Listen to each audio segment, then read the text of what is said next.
Hello and welcome to Wake and Jake with myself and BBD as we get through the World Series. We're tied up at ones. There was a fun, wonky NFL weekend. We'll talk about that a little bit. Coming off an episode with Trevor Plouffe where he revealed everything. Hope you guys had a good weekend. We got the first two games of the World Series. A World Series, when we last talked to you, the Friday release. Sorry about that. Busy times. Maybe I'm not sorry about it. People liked it. People are talking.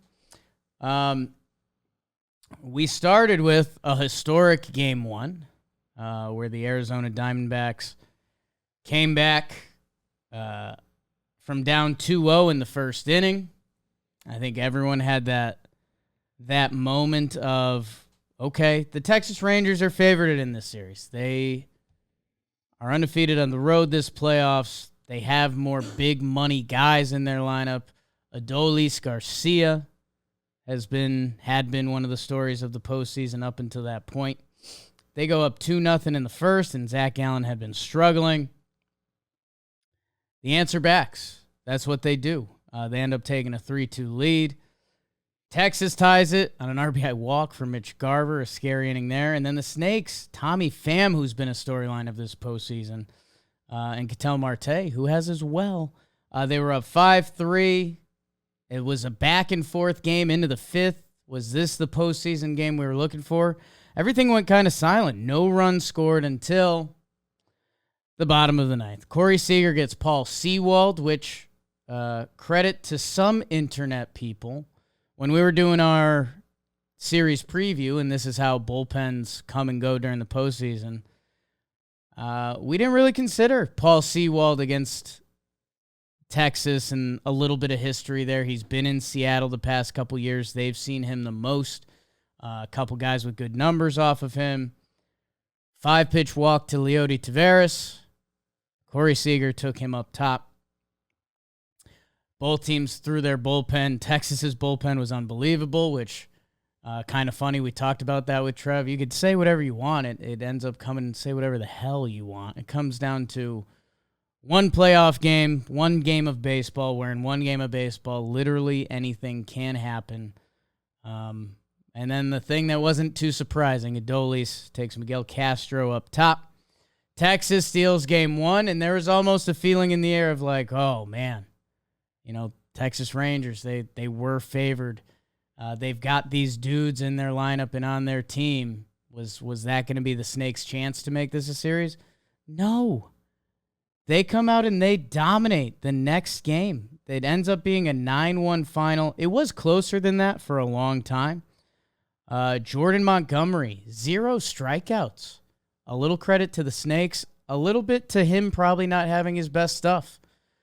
After he had to come in that Game 7 against Houston. Did that matter? Snakes went up 2-0.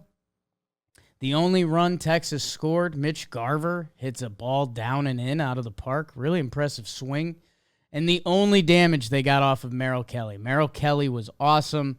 And then the Snakes, they stretched out the lead. It was still 2-1 going into the seventh. Snakes made it 4-1 top seven. By the end of the game, it's 9-1. And then you're sitting there at the end of game two saying, okay, so where are we at? Playoff series, everything moves quick. The Diamondbacks dominated the first two games. Game one, dominant would be a little bit of a stretch, especially after they end up losing it. But they were up 5-3 for the final 4 innings of the game until Paul Sewald gets got by Seager. And then they stretch out this one that I think both teams are feeling pretty good. The Arizona Diamondbacks, you have to feel like our formula is working. We're bunting. We're stealing a ton of bases again. Merrill Kelly looks like a dude. Your good bullpen was good except Paul Sewald. That's got to be your biggest fear right now. Like if you come out game 3, 4, or 5 and Paul Sewald gets got to lose another game, I mean, that's a red flag. That's a are we changing our bullpen formula type situation. if Paul Sewald gets got again. So that's one of the biggest things for the Snakes going forward, and Texas, if they clip him at some point. They don't have to use their good bullpen in Game 2, so we've got fully rested bullpens going into Game 3. Texas, it feels like you stole one, and it's a 1-1 series, and that's kind of a win, which is a little scary, but also you take care of business tonight. You're sitting pretty. You'd have a lead in the series. It's 2-1. You'd guarantee it's going back to Texas. I think that'll be the change in the feel of these games. Texas, your base goal is win one game. Let's bring it back to Texas. You do anything more than that, you're feeling fantastic. The Snakes win a ball game today, and you're saying that we've essentially won the first 3 games. And you've got just a storyline that, I don't know, I guess only baseball can provide, and it's where starting pitchers need to become more of the sport, and they already have. Like, that's when we talk about shifts, and my guy Jamalama Ding Dong kind of had this best. Baseball has always found a way of adjusting, and it did not adjust to the shift at all. It's crazy. The adjustment was try to hit more home runs, which was like a double negative bad for baseball. Baseball did not adjust for the shift. And spoiler alert, we're still shifting. Like, go check out the infield when Corey Seager's up. The shortstop is basically behind second base. The third baseman is essentially where the shortstop would be. We still have tasteful shifts going on, and I think that's okay. I think that's a decent product. I still have a little deep cut in me that wants to see outfield shifts restricted a little bit. Because when there's a line drive to the warning track, and that's right where the outfielder was, I still don't think that's great for baseball. My childhood is filled with doubles, and it feels like doubles are dead. I've lost a lot of bets this postseason betting the double because I'm like, what's better than a postseason double? Ball in the gap, ball Perfect down the line. rally starter. Like, yeah, and you're wondering if they're going to get there, or is the runner going to get to third? Is the runner going to score? Doubles are kind of dead, and I like doubles. So that's a little jakey deep cuts, and I don't need it. Like, baseball's in a good spot, but I don't know. I kind of like limiting outfielders and getting more rangy plays. We'll deal with that another time. What I was teeing up before I got distracted by my weird double rant, Max Scherzer, the old bull, inner circle Hall of Famer. If you're making an all-time baseball starting 5 rotation, he's got a pretty good argument that he should be one of the 5 guys you list. And it's back where it started. Max Scherzer called up by these Arizona Diamondbacks 14 years ago. Do I have the numbers right on that? Let's see. Still holding. 2008. What's that? So, no, that's like 16, 17 years ago? Yeah. Drafted by them in 2006. So, also a long time ago. University of Missouri guy. How about that? Oh, yeah. Didn't have that in my Born book. in St. Louis. Him and Peter Fairbanks. I always bring that up. He gets called up 2008 with Arizona. Pretty good. 2004, his first full season. Pretty good. 30 starts, 170 innings, a couple more strikeouts per innings. At that time, that's impressive, especially for 24 years old. ERA is not crazy, 4.12. They traded him because they were scared that his pitching motion wasn't going to stand the test of time. They were worried about the whippiness in his neck. I guess I could see it. We're coming off a time period when I remember everyone was like, Dontrell Willis is going to break. And I was like, I don't know. How do you know that? Everyone said it with Chris Sale. He lasted longer than everyone thought, and now he's kind of breaking. Everyone said it with Strasburg, and that one was kind of right. Kind of right. You got a lot of mileage. Yeah, they had the immediate stuff. That's and initial. There's a nice mid-range there. Scherzer a little different. I mean, he's still going. He is 39 years old. The past couple years, he's gotten banged up a little bit, although that's kind of normal age stuff. It's also a little rude. I mean, 145 innings with the Mets in 22, 152 innings this year, and now we're getting some playoff innings too. So, like, handful of starts missed, and when he did start, he pitched full game. Whatever. It's not bad. I guess we will find out tonight because Max Scherzer has looked worn out. Yeah, he's not. He's literally like coming off an injury right now. Yes, he's rehabbing in the playoffs. I mean, those two of those are against it's against the Houston Astros as well. So like that can be a little unfair. But he also hasn't looked. He hasn't looked great.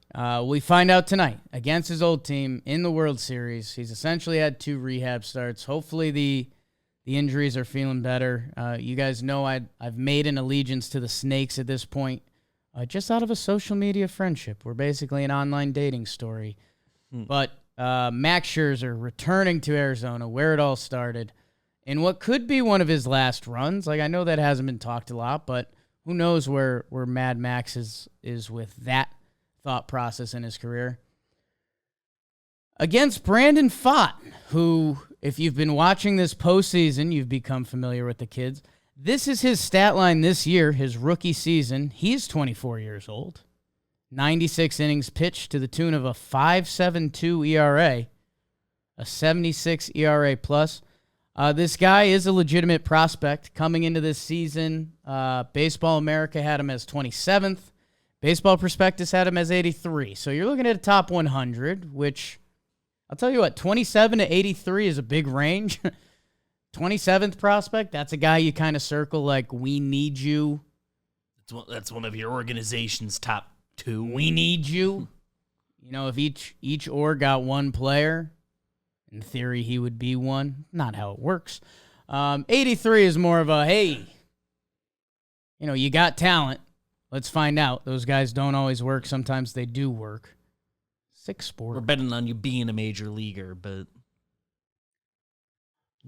4th starter or, high-end reliever for Prospect 83 sometimes becomes the hope.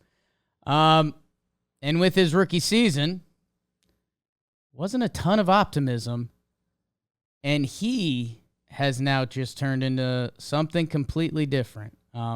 His final 2023 game log, he finished with a start against the Chicago White Sox that was 5.2 shutout. Maybe that means something. He got knocked around by the lowly Yankees. His second to last start, 4.1, 5 earned runs. A Yankees team that wasn't doing anything this year. Pfaadt, he gets the game 1 start in their wild card series against Milwaukee. 2.2 innings, 7 hits, 3 earned runs, 1 walk, 4 strikeouts. And you're like, okay.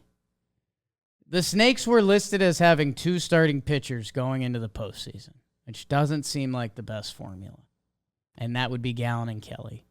Which, hey, as good a top 2 as anybody had, but... Why not? They literally do not have a 4th starting pitcher at this point. So, they go on to face the Los Angeles Dodgers, the team that had their number because Milwaukee series only went 2 games. They were able to have their other 2 pitchers lined up for games 1 and 2 of that series. Brandon Pfaadt comes out for game 3 where a potential sweep is on the line, which nobody had that. 4.1, 2 hits, no walks, only 2 strikeouts. I want to note that against the Dodgers.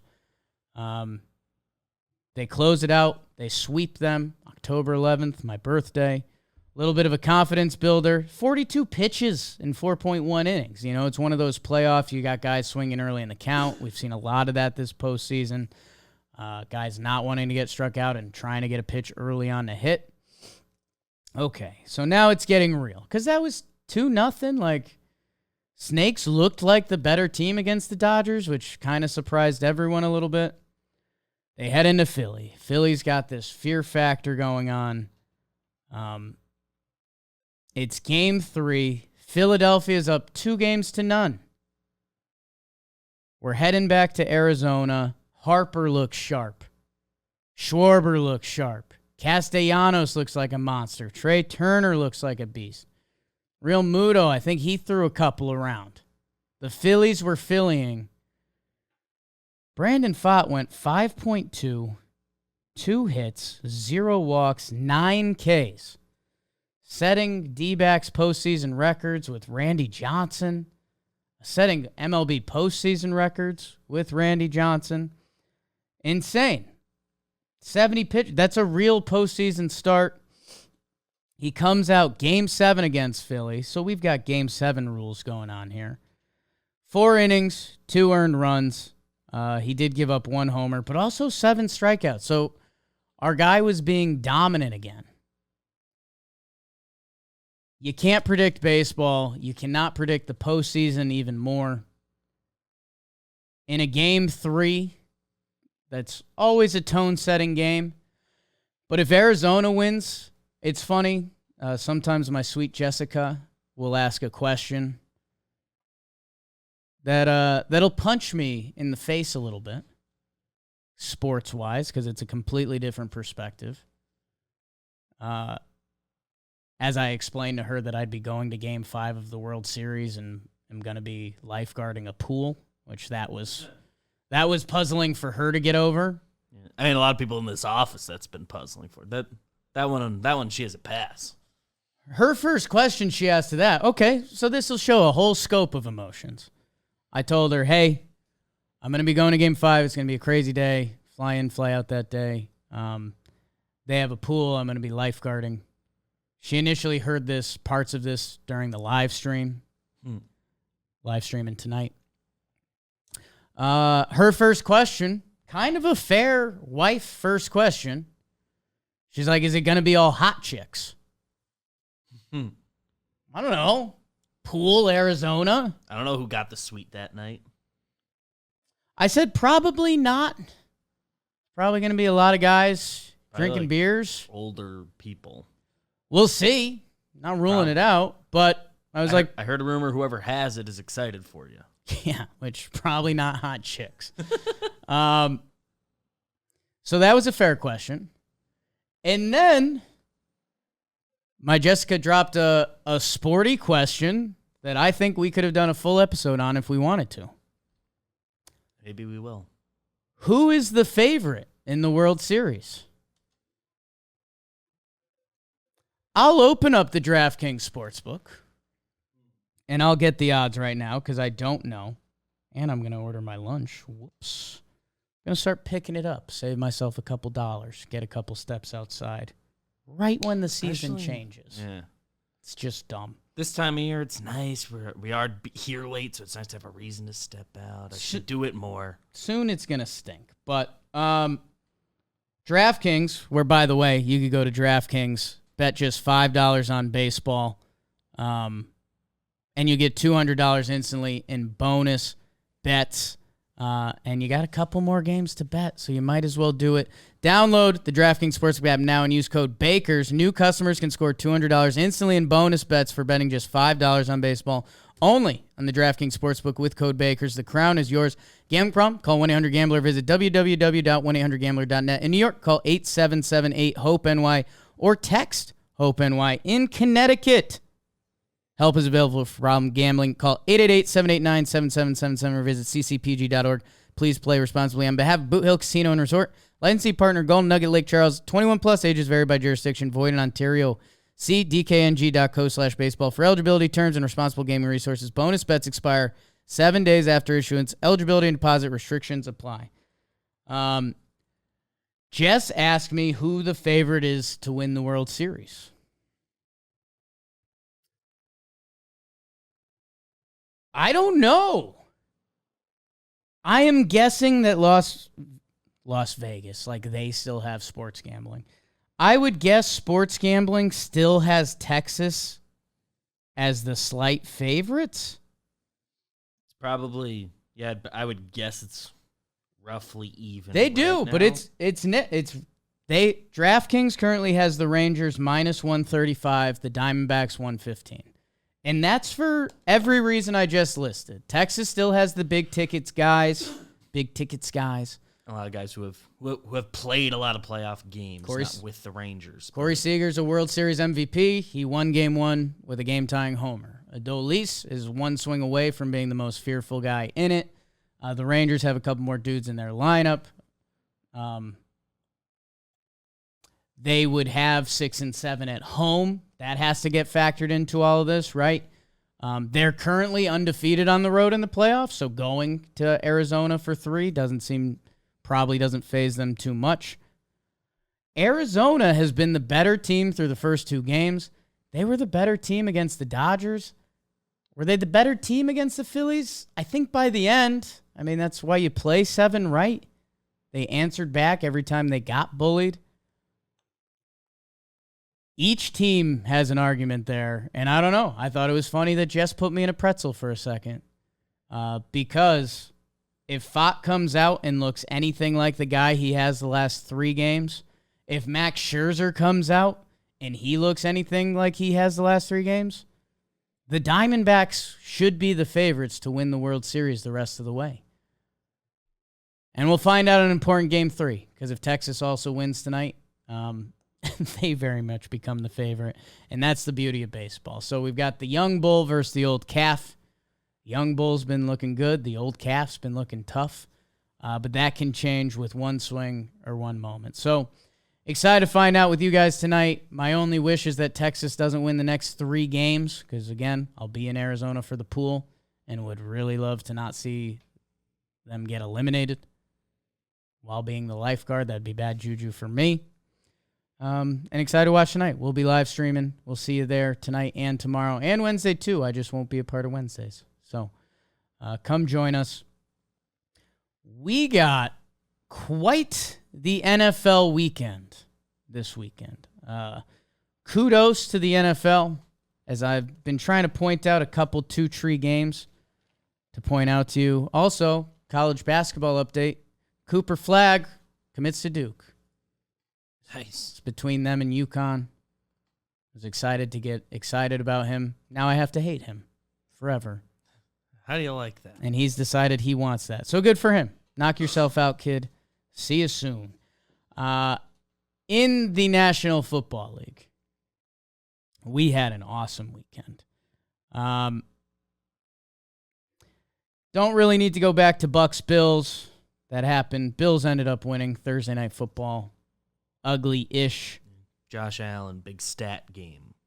Josh Allen with a nice stat game. Bucks with a nice cover at the end if you're into that kind of thing. From around the NFL a little bit, I think there's a lot of boxes that need to be checked. How about them Cowboys? Dominant win over the Rams. Remember, I was starting to drink a little Rams Kool-Aid. I'm starting to not. Cowboys put a whooping on them. They put up 33 in the first half. CeeDee Lamb looked dominant and nasty. He's a guy that wrecked a lot of fantasy boards this week.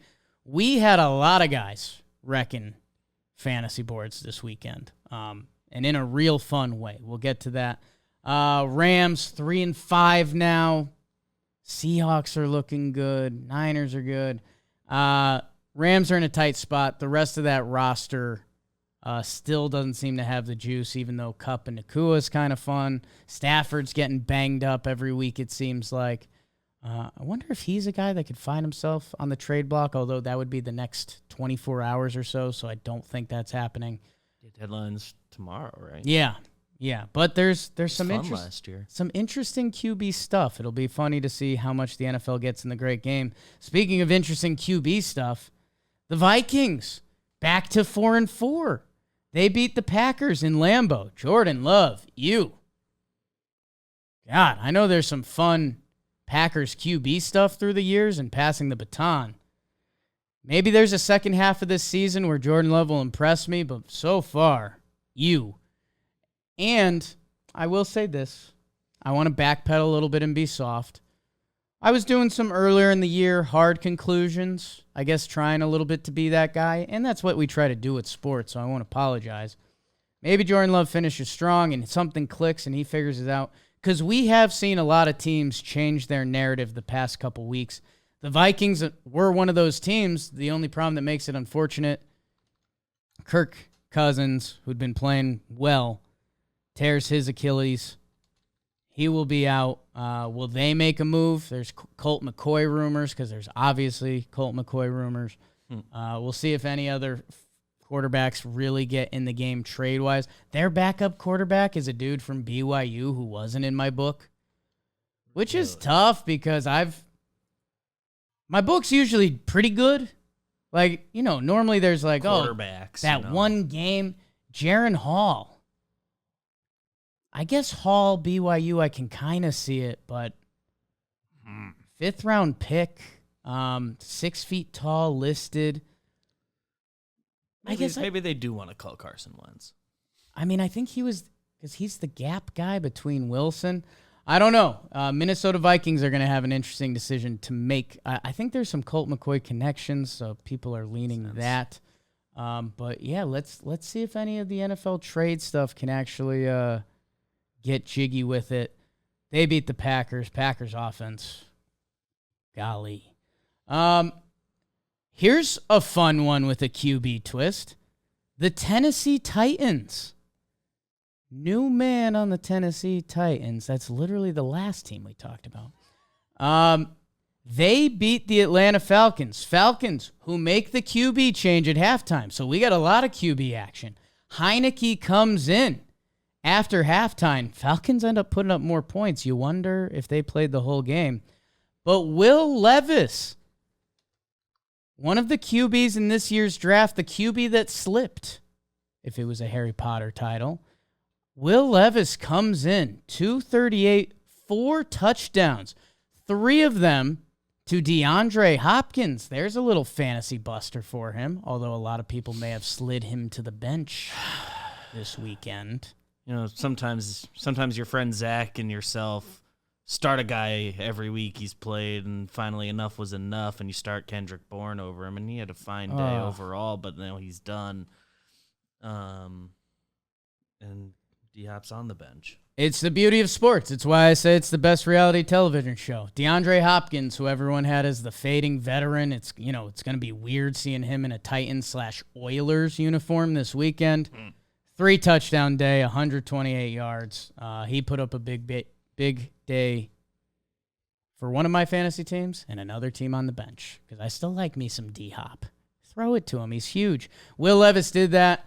And what I like, Will Levis in the QB formula machine, and this is why I liked him, and I could dig up some receipts on this, and I'm not going to dig them up over 1 week of football against the Falcons, but when you do when you do the NFL QB scheme, I've run everyone through this, not a lot of QBs go to the big boy schools. Will Levis went to Kentucky. Although they've had a solid couple of years, it's Kentucky. They've never been that football program. Not a powerhouse. He's got the work ethic. Remember teams' biggest fears on him was he was too muscly and he likes working too much? Okay, I can kind of work with that. He's also supposedly, he's a weird guy. There's the Mayo thing that came up. Scott Hansen was all over it on Red Zone. He's a football fan. He apparently told Scott Hansen years ago, he's like, dude, I love Red Zone. So this guy's a football guy in his heart of hearts with a work ethic who put up big numbers at a not football school. I can buy into all of that. So I was kind of in on Will Levis when he was slipping down the boards, not busting out receipts right now. The other thing that I like, I think Tennessee has a good football coach in Mike Rabel. And when they were clicking with Ryan Tannehill, that a lot of people were done with after Miami, I don't know enough about football, but from what I can tell, a lot of stuff is set up on big play action plays because their offense runs through Derrick Henry. So if you can make the throw, in the Tennessee Titans offense, you're going to be set up to have a couple plays where if you make the throw, you're going to have a nice day at the office. And that's kind of what happened with Will Levis. Big play actions, throwing deep to Hopkins, who's one of the all-time deep threat receivers, or one of the all-time give him a chance receivers. He gave him a chance, and they had a big day at the office. Henry runs for 101, and the Tennessee Titans, they're sitting at 3-4. Quick schedule look. At Steelers, that should be ugly. At Bucks, interested. At Jaguars, kind of tough. Panthers, Colts.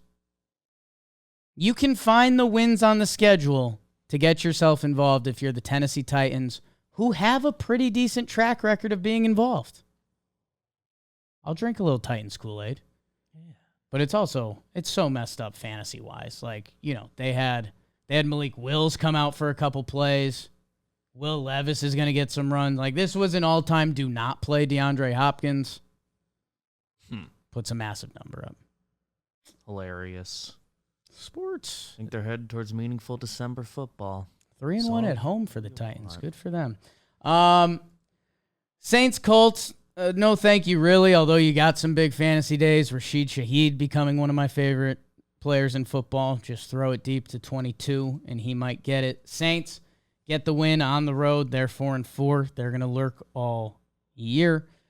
Patriots, Dolphins. Dolphins end up dolphining. Although Pats went up. Pretty much Dolphins the rest of the way. 31-10 the rest of the way. Tua, 3 touchdowns, 324. Waddle, yep. Mostert, yep. Tyreek, yep. Their formula works out. They are 6-2 and still feeling good about what the Dolphins are. Here's an all-timer, one that'll be tough to forget. The Jets and the Giants teed it up in the Meadowlands. They do this every 4 years in the regular season. And man, what a time to be alive. Zach Wilson looks pretty rough for 4 quarters of football. Tyrod Taylor gets hurt in this game. 4 for 7, 8 yards. He comes out. Here comes Tommy DeVito, a guy that, again, we work with the Talking Giants guys, Bobby and Pennick, see a lot of Pennick. I follow NFL football pretty close. I still get my college football fix in, but I'm not who I used to be college football-wise. I used to be able to name, every starting quarterback and what offense they're running and which coach had just gotten there and all that stuff. I'm not that guy anymore. Although I did see Tommy DeVito play at Syracuse.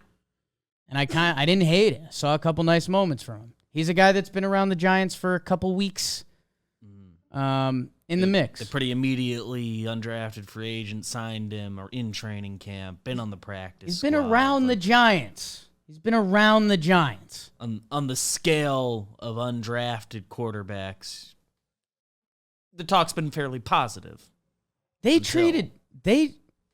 there's a lot to talk about in this game. They treated him. I watched the Broncos play a game where they literally didn't have a QB on their roster, if you remember that. COVID times, they had a wide receiver play quarterback for a game. One of the toughest things I've had to watch as a Broncos fan, who I'll get to them in a little bit. Saquon, 36 carries, 128. Breece Hall had 1 nice catch and run. That was kind of it, though. Ipso facto, the New York Giants, they have a 3-point lead. They're about to run the clock down to about 30 seconds. 4th and 1. Do you run for it? Get that 1 yard. End the game if you get it. If not, the Jets would still have to march down the field with about 30 seconds left. Kick the field goal. Graham Gano, a guy who was your guy last year. Like, it felt like he was one of the biggest offensive contributors to the Giants last year. An automatic. Do you kick it with Gano? What do you do? But Gano hasn't been that guy this year a little bit. They kick it with Gano. He misses the field goal. 28 seconds. The Giants' defense had been unreal. Some of the numbers that the Talking Giants guys were cranking out. Some of the third down numbers from this game. Just what they'd been doing to opponents. Okay, and you're still against, the Jets, Zach Wilson. 2 chunk plays. One of them where the clock stops running because Kayvon Thibodeau, who people had assumed ended the game with his sack on the previous drive, gets offsides. So after the play, clock stops running. Okay, they get up the field, make a second play. I mean, it's a short field goal. Spike it with 1 second left. Can't believe they got that off. Yeah, you wonder, clock operator. Could have been different. Zerline, Legatron, bangs banks what ends up being 2 important field goals for the Jets because they go to overtime. The vibes at MetLife, unreal. Part of me wishes I was there. Part of me is so happy I'm not because there was a lot of rain in this game. But you've got 2 fan bases. Everyone got their tweet off on the Jets, which unbelievable. Roberts from WFAN. I was a little shocked just because it's like, hey, I've seen ugly football before. With how bad the Giants have also looked, like I don't know. I was saying the whole game that this thing feels destined for overtime. I don't know. I didn't know how it was going to happen, and the last minute I didn't think it was right. It did feel like it crossed that point, but I mean the needle was never on empty. Like even kicking the field goal, they were like, "Doesn't this feel like a field goal that could just be blocked?" And that's how this Jets end up winning. Giants accept the ball, which I was almost like, maybe you should defer. If there was ever a time, that a team was going to win the coin toss in overtime and defer. Kind of felt like they should. But and man, I'll tell you what, man. I don't know if I've ever done a 360 quicker on a coach than Daboll. He the Daniel Jones throwing him under the bus. And then this game where like again, this is how fragile sports are. If the Giants had won this game and they're 3-5 and they won a game without Tommy DeVito and they're playing the Raiders next week and Danny Dimes is coming back. Like, there's some regrets over the Bills game, obviously, but there's a lot of stuff you could be like, all right. We can have a season. The Giants are fighting. They are now 2-6.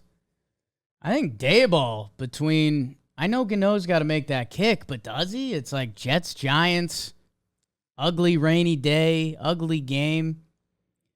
Supposedly playing through an injury, and that's, I don't know. And then the overtime play calls with DeVito running the offense was some of the saddest stuff I've ever seen.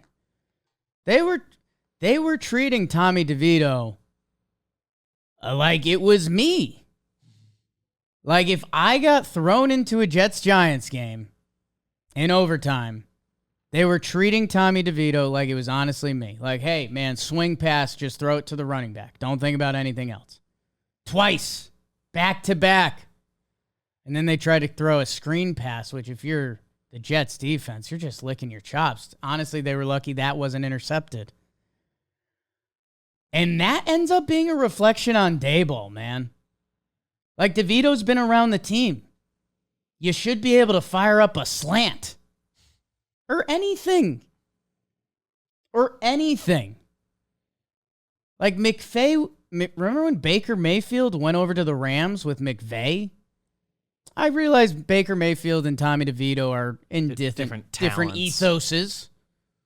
But you've had your paws on this guy for a little bit now that, I don't know. This Giants season has obviously come off the rails. I've come off the week where I told you guys Russillo, who's toughest on New York sports, and Exhibit A right here, and he should be. Danny Dimes, comparing him to Brock Purdy, which that's become a lot more interesting. The Purdy show. We got to get to that in a minute. This ends up being an awful reflection on Daboll. And the past couple weeks, in general, kind of have. I know there's a lot of other stuff going on, but... and on the other side, the 4-3 New York Jets. Sure. I mean, how much would... If they beat the Patriots, who the Patriots stink, it was at home, and the Patriots just have their number, we'd be talking about the 5-2 Jets. They're 4-3. Chargers, Raiders, Bills coming up. Dolphins. You'd love to get 2-2 there. That feels a lot more like 1-3. But then you got Falcons, Texans. The Jets are going to hang around. And will that Rodgers guy show his head? If I had the NFL script, I would bet yes.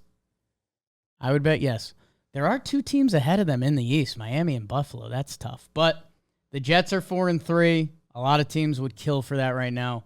One of the ugliest games in NFL history.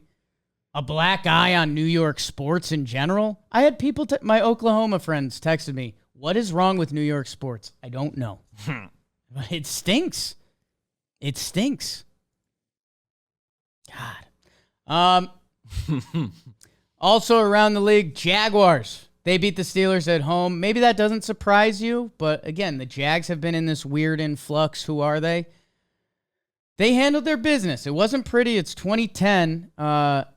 Steelers, Pickett gets knocked out. So there's that as well. But the Jaguars handled their business on the road to become 6-2, which look around the league, 6-2. Good on them. They're winning me over a little bit, even though they still I guess here's my thing. Every team in the NFL is gonna have one oh my God, what happened week. And I hadn't processed that within the first 4 weeks of the season. Their loss to the Texans at home, 37-17. The Texans were on the ups. Like, Stroud has looked good. Jags got punched in the mouth a little bit. They didn't expect to lose that game. I guess every NFL team's going to have one or even two games that you're like, what the hell happened? And I need to process that more going forward. And I think the Jags have earned that a little bit from me. Eagles, Commanders. Eagles get to 7-1. It's the best record in football. It's probably closer than you would have thought. It became a little bit of a shootout. Commanders, sneaky, just kept getting points late, which was kind of bizarre, but whatever. I think the Eagles had the game in tow. A.J. Brown is breaking wide receiver records. He has another freak show catch. Just unreal what he's doing. Commanders 3-5, Eagles 7-1. Not a ton there. Panthers and Bryce Young they get their first win, 15-13 over the Texans. So you got the two kid quarterbacks there. Again, kind of an ugly game. The end of the game was hideous. A Texans player kept jumping off sides to try to block the final kick to win the game, basically with no repercussions. He ended up getting unsportsmanlike conduct because he did it back-to-back times. Just an ugly watch if you're an NFL fan. The Seattle Seahawks, they put together a drive to win the game against the Cleveland Browns. 24-20. Dalton predicted it right. The exact score. Seahawks jumped up early. Browns took the lead. Looked like they were going to get a win. And now those Seattle Seahawks, who I told you I kind of liked, and it was very eye-opening against the Giants. Geno's good. Like, Geno Smith is good. That's fully processed. We're there. They have a lot of talent at the skill position. Kenneth Walker is really good. I like Charbonnet, their backup running back.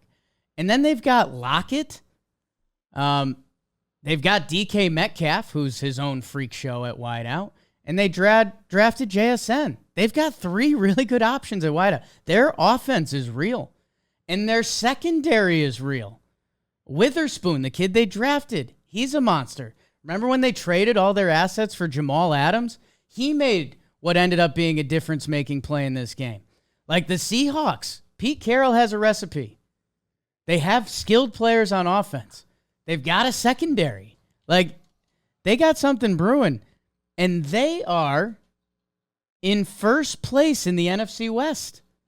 They jumped the Niners, who lost again. Seahawks have something going on. Brownies, tough one. Again, no Deshaun in this game. They're going to need him back being something, because otherwise they win this game. I think if they have Deshaun. But he's got a weird injury thing going on right now. Says he can't drive the ball. Ravens, Cardinals, let me check this box quick. They beat them. Cardinals were doing their pesky Cardinal thing, and there was some weird scoring late in this one. But the Ravens are 6-2. Think about that. Very impressive record. They're joining the upper echelon of teams again. Gus Bus, 3 touchdowns. Wrecking fantasy leagues around the world. What's more important here? Oh, okay. Chargers beat the Bears. Don't care. Bears are bad. I was hoping Bajent Fever was going to sweep the nation. We're not there yet. Let's do my Denver Broncos. They beat the Kansas City Chiefs. They end the 16-game losing streak against the Chiefs. Whoa. Scary number. And it's kind of a dominant win. We've got a little bit of Mahomes flu game stuff going on here. Who knows what that's about? The Broncos have actually played Mahomes pretty well. If you remember, I think there was a Monday night game a year or two back where Kansas City ends up winning because Mahomes throws one left-handed to get the big first down in that game. Otherwise, that could have been it. Good on my Broncos, man. They've lost me. They've won the past 2 weeks now. Packers and Chiefs, both at home. They're playing in Buffalo coming up. I wouldn't be shocked if they make that closer than the expectations are. God, would really love to have that Raiders game week 1 and be 4-4. Here's what I'll say. My Broncos fandom has been a weird thing. They keep continuing to lose me when I'm hoping they're going to hook me back in. They bring in Russell Wilson. They look like dog shit. They bring in Sean Payton. Onside kick, 0-3, 1-5, feels bad. They have me on the line a little bit again. Maybe Sean Payton can still be that guy. Maybe it took him a couple weeks to adjust. Maybe it took the Broncos a couple weeks to adjust. Are they going to trade away players at the deadline? I'm interested to see that. Their wide receivers seem juicy to a couple teams. Bills, Vikes, Browns, Texans. Could they go 2-2 through there? Can they be a serviceable football team? I'm open to it. Sean Payton, give me hope again. Chiefs, you put it down as Mahomes flu. You put it down as Mile High. You put it down as Sky Moore can't catch. That's tough. Mahomes put it right in the breadbasket. Ends up ending my perfect streak against the spread. Snaps for me. Glad my Broncos did it. If there's a way to lose the streak, Hey, why not? And then I think the biggest one, I'll give myself a couple pats on the back, but I didn't see the other side of it. Bengals.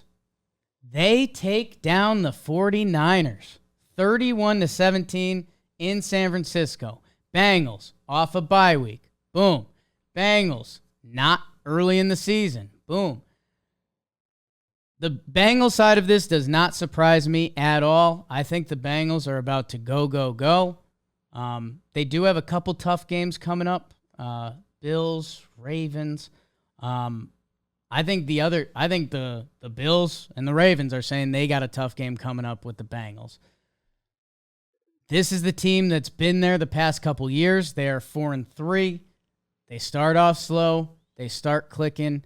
Joe Mixon's really underrated. The way he just gets yards every play. The Bengals are clicking. Now, the bigger thing on the other side of it, the Niners have some injuries going on. No Debo. And more importantly than Debo, who, God, if you've been listening to the Wake and Jake ride, I'm just infatuated by that man. Trent Williams is out for the 49ers, widely regarded as the best left tackle in football, widely regarded as one of the best players in football. He shut down Micah Parsons. Like nobody thought that was street legal or even possible. Trent Williams is out. And, a lot of times we get away from line play because we want to talk about McCaffrey, who he's a sicko. The Niners have a lot of guys that can put forward like, I'm the best player on the team. Fred Warner, we got a Bosa, you got McCaffrey, Kittle. Trent Williams is probably the best player on that team. He is out. And they lose. The San Francisco 49ers, they are now 5-3. Seattle's ahead of them in the standings, technically and literally. And they got to figure it out. They're going at the Jaguars next week. Versus the Bucks, at Seattle, at the Eagles. And Brock Purdy is making mistakes. He got a concussion last week. There was some, I don't want to say jokes made about it, but when they lost to the Vikings, he had a concussion. And I guess he was still out there playing, what's going on, NFL? He threw an awful pick to end that game. That was kind of like a what is you doing, baby pick. Is that concussion stuff? Is that just one throw? I don't know. He gets cleared at the end of this week. He's making some mistakes, man. He's turning the ball over. I've got Sales Steve in our office telling me it's about Darnold season for the Niners. I don't believe in that. But you lost 3 in a row. Cleveland, the Vikings, and the Bengals. What is next as they play the Jaguars next week? I don't know, but that Story developing in the NFL. So, I kind of stopped doing these entire weekend recaps for the NFL because, sometimes that's not good content. Get a little rambly. Almost every game had to be talked about. Did you really need to talk Bills Bucks? No. Cowboys, I think so. That was a dominant performance. Vikings, they lose Kirk Cousins. I think that has to be mentioned. Titans and Will Levis, absolutely. Saints Seahawks, kind of skippable, and I kind of did. Dolphins, I guess that could have been skipped a little more because I'm not shocked by anything. But Jets Giants, no way. All-timer. A historic game. Jags Steelers, maybe. Eagles Commanders, maybe. Texans Panthers, maybe. Seahawks Browns, I don't think so. Broncos Chiefs, I don't think so. Ravens Cards, I kind of did. Although the Ravens may be one of the best teams in football again. Bengals Niners, no way. And unfortunately, Bajent didn't let me talk about the night game more. So, pretty electric NFL Sunday. We get a little Lions Raiders tonight. I'm going to need one touchdown pass from Jared Goff for selfish reasons. If I don't, you may see a sad puppy on Wednesday. And that's the beauty of fantasy football in this country. Speaking of beautiful, BBD, Trevor Plouffe last episode. Make sure you thank him. That was a fun one. And on, I guess probably not Wednesday. Thursday? Dude, if the trade deadline gets juicy tomorrow? I would guess we record something tomorrow and release it for Wednesday. Otherwise, maybe a wonky Thursday recap of my travels and wherever the World Series is at. I kind of like that. Yeah. Maybe from the warehouse. We will see. So, sorry about that. We'll try to let you know. Starting to lean Thursday. That sounds saucy. But maybe Tuesday. Maybe it's a 10-episode week. What? That doesn't exist. DM Joe's a picture of yourself. Thanks, everybody.